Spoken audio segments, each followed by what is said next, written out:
Mix ko lang siya. Ito yung nagpapalasa.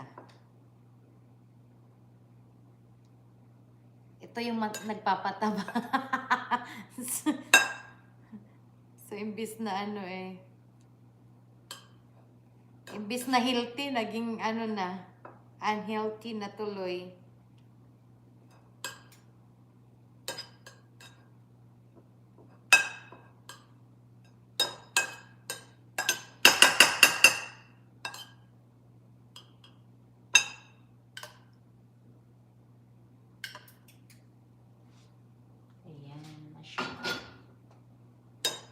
Hoy, di ba?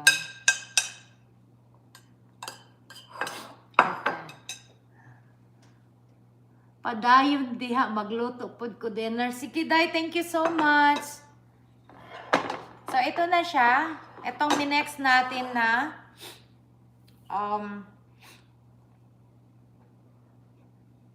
itong cream of chicken and mayonnaise. Ilalagay na natin dito. So, nandito na yung ating, nakita nyo, ito yung chicken. Nakita nyo, nasa bottom yung broccoli. And then, sundan natin ng chicken sa baba. Ayan, oh. Sa taasan.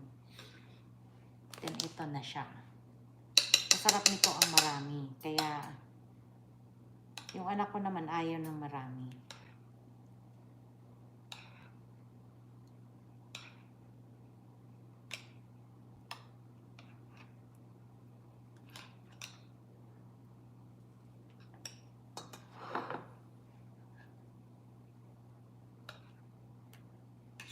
Pag marunong na kayo nito, pwede na kayong mag-apam.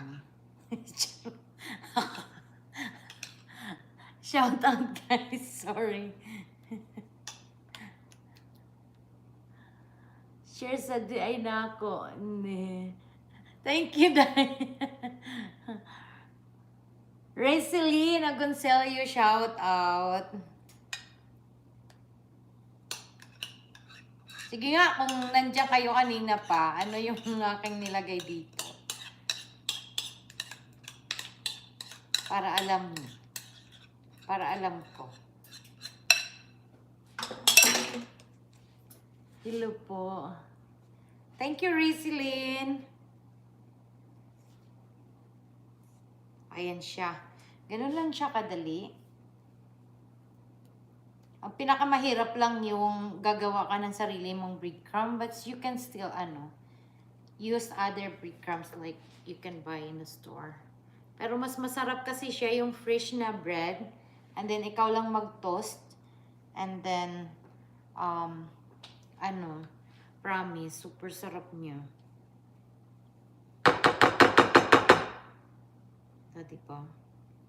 Say, lutoon ni mo, Day.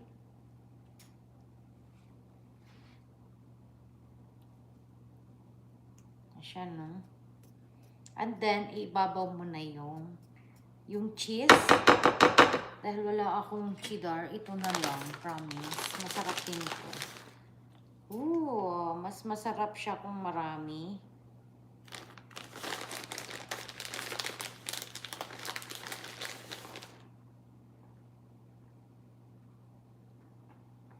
Gusto ko siyang lagyan ng cheddar, promise. Pero wala kaming cheddar.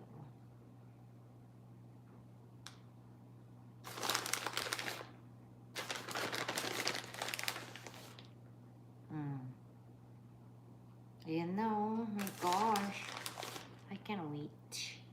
I can't wait para lumamon.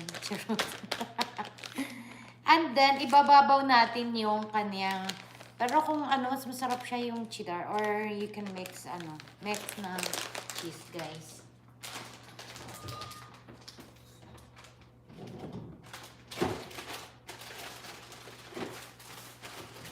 Wala talaga, wala na akong wala na.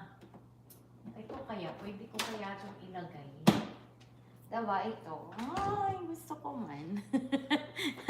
Gusto ko man. Hindi ko magawa. Promise, masarap siya.